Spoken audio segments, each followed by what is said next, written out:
Hello, I am on the right channel. Just a slight hiccup there. It's Chrissy Hellier and I decided to broadcast Enduro Learning's Facebook Live topic this morning from my own page. So I've stopped that and I've headed on over to the right place. If you joined us earlier and we weren't live, I'm really sorry about that. I thought I was on the right page. Somebody's got to make that mistake, and I guess it has to be me. If I wasn't nervous enough already, I am twice as nervous now. So as I was saying on my own page earlier, today we're talking about how technology never sleeps. And as a parent myself, I have 3 children, 2 of whom are grown up and left the nest, and I have one 15-year-old at home with me still.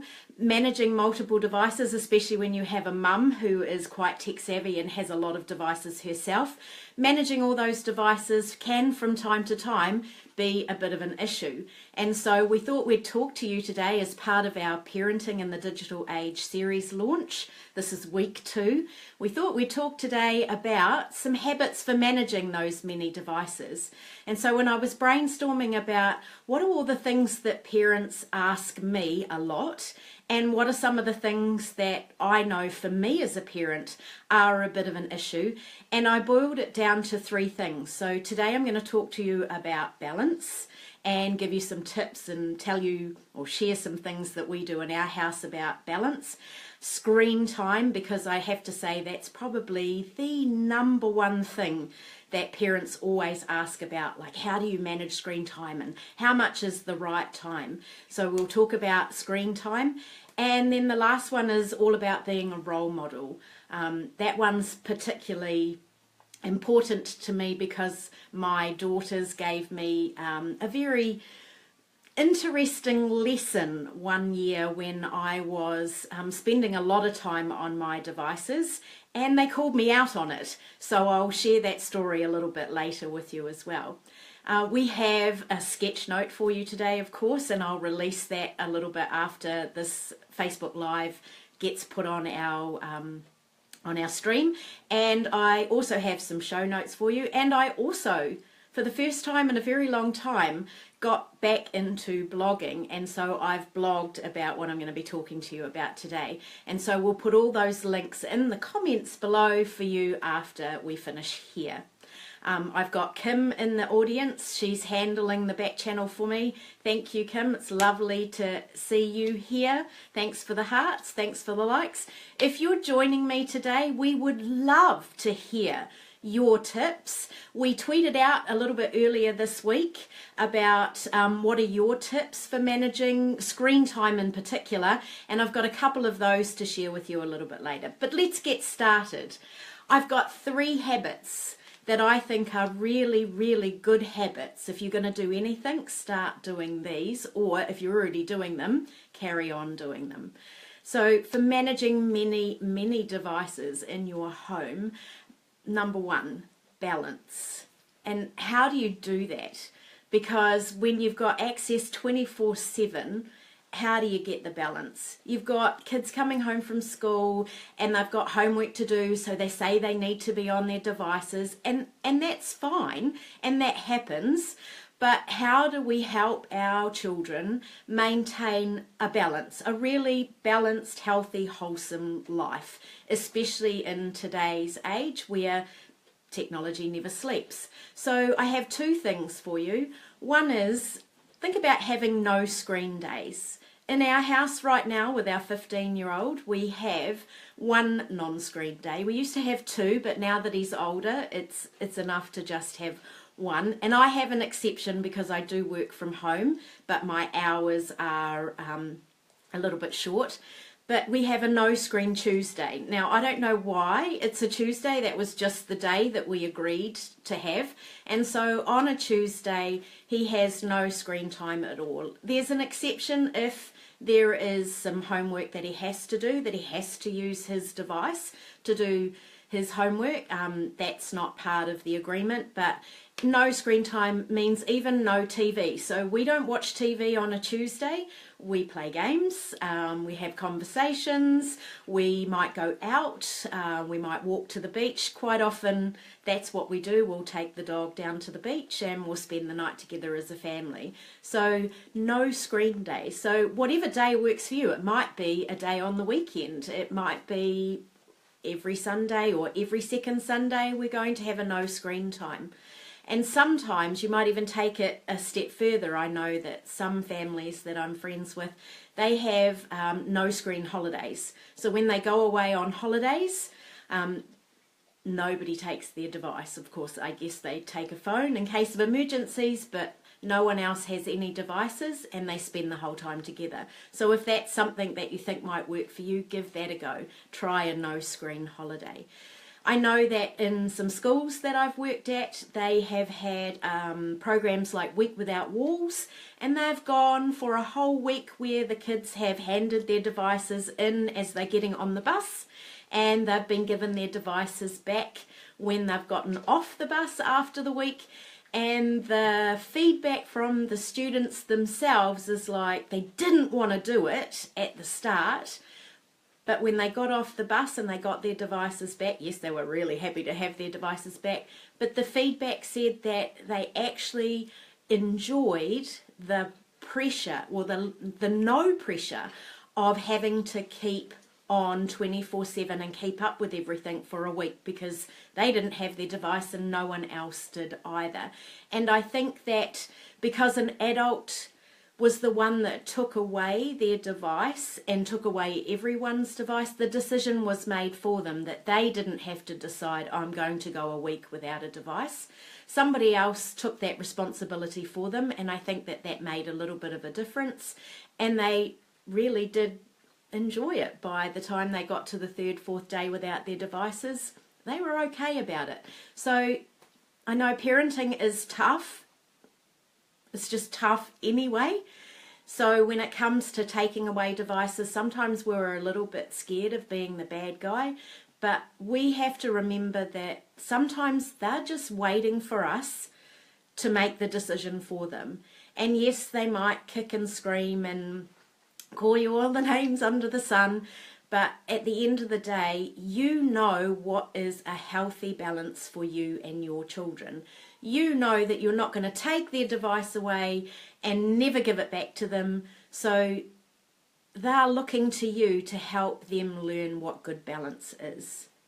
The second thing about balance is that think about providing some alternatives to screens. I know that when things are within reach, it's much easier to go, there's no TV on today, here's a basket of puzzles, here's a pile of books, let's go to the library, let's get some more books. So think about how you can have some alternatives. It might be that you have a whole basket full of art equipment and it's no screen Tuesday, but we're going to get the art stuff out and I'm going to put a great big piece of paper down on the concrete and you can just go for it. Or here's a big bucket of new chalk.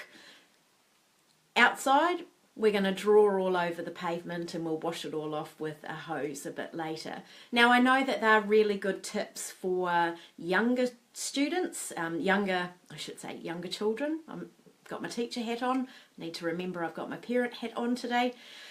For younger children, that works. It probably is not such a good idea for older children. For Ben, he has a basketball hoop out there, and so what I get him to do is go outside and shoot hoops, and when his dad is home, he'll shoot hoops with his dad's, and that's a real joy for him. So it's about also that sort of leading into the being a role model. That sort of helps with those alternatives, is that for a while you as the parent, you might have to help with the alternative, you might have to be part of the alternative until it becomes a habit, that instead of always being given something to do, that eventually your children will be able to find something else for themselves to do that doesn't necessarily include a screen. That leads me into the second one, and probably the one that most parents struggle the most with, and that is managing screen time. And especially now that over the other side of the world you're heading into summertime, there's no more school, there's a lot of time on your kids' hands, and so how do you manage screen time? Well, as we are especially pleased to announce, we have this week's freebie, which is 10 tips, our 10 top tips for managing screen time, and that's our freebie that is available today. I see that Kim has already popped that in the comments for you. We will have to take your email, and even if you've given us your email before, don't worry, we won't send you a newsletter twice. We just really trying to get some statistics about, are these things good? Are these resources good? Is this what you want? Is this the kind of thing that we should do more of? So yes, give us your email again and you'll get this week's freebie, which is 10 tips for managing screen time. It's coming out just at the right time, especially for summer. Over here on my side of the world, we're heading into winter, so it's probably just as relevant because now we're going to have a lot more rainy days and we're inside and there's a few less things to do, and we're always tempted to turn the telly on or stick our kids in front of an iPad or give them our phone to play with. So, managing screen time. Well, I've got two things to share with you today. They're two things that that happen in our household. Number one is we do time trade. And so for Ben's online, because he's a bit of an Xbox guru, he likes to spend a lot of time playing Xbox. And so managing that time, one of the things that we have in place in our house is that he time trades, which means that for every hour and a half that he spends on his device, he has to do an hour of physical activity.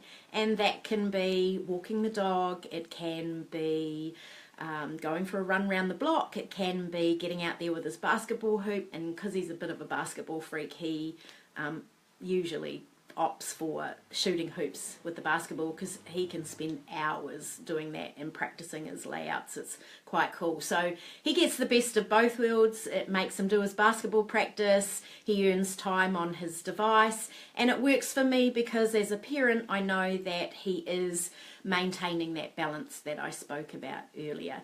And yeah, it's a bit of a leverage thing, it's a bit of a bribe, but it works in our household. So you might want to think about what can work in your household for time trade. It could even be chores, like for getting your device, you need to do the chores. But there's more tips like that in our 10 tips for managing screen time. That's just one of the things that we do in our house. And then the second one that I have for you is about helping your kids make some really good educational choices about what they are doing on their devices. Now they kind of need you for this bit, and I'm talking about things like educational versus silly or time wasting. So there's nothing more of benefit than just the time used to play whatever it is that your child is playing on their device. And so as a parent, one of the things that you could be doing is just thinking and preparing and helping your kids to choose more educational things to be doing on their devices. And commonsensemedia.org has a wealth of resources about educational websites, they have apps, they have even movies that are just a better choice to be making for the amount of time that your child may be spending on a device. And of course we here at Enduro Learning are always encouraging kids to create, because nothing is a better way to be using a device than creation. And so if you could introduce your kids to something like stop motion or creating their own YouTube channel, that could be an amazing, better choice for an amount of time that your child is spending on a device. And my watch is buzzing at the moment, so that's telling me I'm at my 15-minute point. So I want to wrap up with this the last topic, which is all about being a role model. And I mentioned earlier when I was broadcasting on my own page that this one is really, this one hits me in the heart, because my two older daughters who've now left home, hi girls, they are such awesome young ladies, and they called me out one night. This was a few years ago now. They called me out one night because we were supposed to be sitting at the dinner table having dinner, and I was not at the dinner table. I had my tea balanced on my lap, that's my dinner, balanced on my lap, and I was in my email on my desktop computer, and they called me out about not being present at the dinner table. And it was a bit of a wake-up call for me. So that's my big tip for you parents out there today, and it's something that I try to live by every day, and that is to be the role model of balance, to be the role model of managing devices. And so by being a role model, I mean be present. Like, put your device down when your kids are trying to talk to you or share something with you or show you something. Like, give them your full attention, because if you give them your full attention, then they're most likely to pick up that habit and do the same for you when you want to talk to them and they're on their device. So be present. And the other big one, and it's a big thing in our household, and we even make our visitors do it now, is that we have no devices at the dinner table. So when you come to eat a meal together, everybody puts their phone down, including me, and it's on silent or it's off.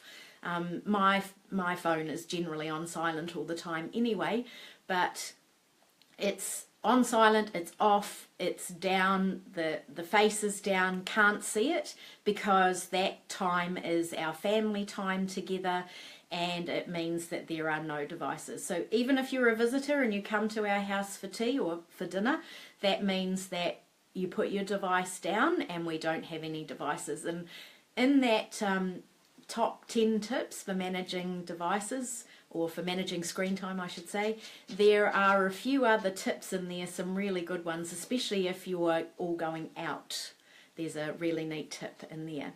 So those were my three main areas. I talked about balance, no screen days, and providing alternatives. I talked about managing screen time a little bit. You can get more advice on managing screen time. We've got a chapter in our ebook that you can download. We've got this week's freebie that you can download that's got 10 top tips in it about screen time. We talked about making better choices, and most importantly, we talked about being a role model, like being present and having a rule like no devices at the dinner table, so that's your precious family time. So that's it from me today. That's week 2 of the Parenting in the Digital Age series from Aduro Learning. I'm Chrissy Hellier, and it's been an absolute delight to be with you today.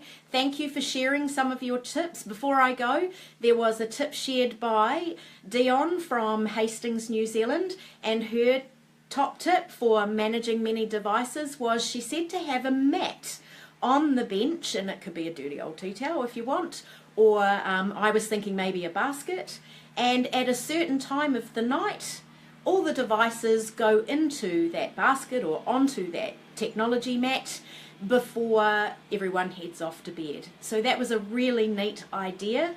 Helps with that late night surfing and that extra time that's spent staring at a device when somebody ought to be sleeping. I think it works for adults as well as it works for kids. So that was a really top tip shared by Dion. So thank you for doing that, Dion. That's awesome. So that's it for this week. I really am going to go now. If you're joining us later, don't forget the top 10 tips for managing screen time freebie is available from today. Thanks for joining us. Bye.